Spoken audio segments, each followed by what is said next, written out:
છેલ્લી વાત કહી દઉં છું 2-4 મિનિટમાં, રાત સાંજે કહીશ. 1 ને 11 થઈ ગયા. આપણે બધા પ્રસાદ જમવા બેસીશું.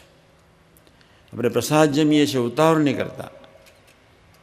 જમતી વખતે જો તમે ઉતાવળ કરશો, હરિનેચરમાં ઉતાવળી પ્રકૃતિથી દોડશો, બેસવા પ્રયત્ન કરશો, તમારા જઠરના ટિશ્યુસમાંથી તમોગુની અને રજોગુની પ્રવાહ વહેશે, સાત્વિક પ્રવાહ નહીં વહેશે. જે અન્નને પચાવવાનું છે અંદર,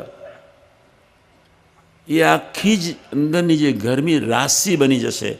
એ આલ્કાઇન કે એસિડ એ રાશિ બની જશે, તામસી બની જશે. શાંતિથી ઉઠવું, ઉતાવળ ન કરવી. 1 ને 11 ભલે થઈ ગઈ, 1 ને 22 કેમ થતી નથી.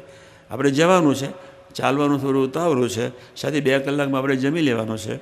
પણ ઉતાવળી પ્રકૃતિથી બોલવું નહીં, ઉતાવળી પ્રકૃતિથી જમવું નહીં, હેસ્ટી નેચરથી. હું તો મારી જોડે 2 હરિભક્તોને બેસાડું કાયમ.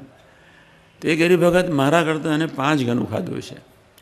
મેં જેટલું લીધું એના કરતાં એને 5 ગણું, અને મારા કરતાં 5મા ભાગના સમયમાં તેને જમી લીધું. હવે એ શું પચે ને એને શું ટેસ્ટ માન્યો છે, એને તો એમ બસ જેમ કોથળીમાં નાખી દેવું પડે માલ, બસ.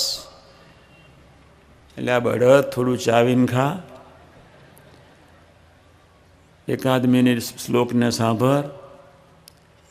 શ્લોકો બોલાતા હોય ત્યારે ન જમાય, જ્યારે શ્લોક બોલાતા હોય તો સ્મૃતિ થાય, અને પછી આપણે જમીએ તો આખું અન્ન સાત્વિક બને.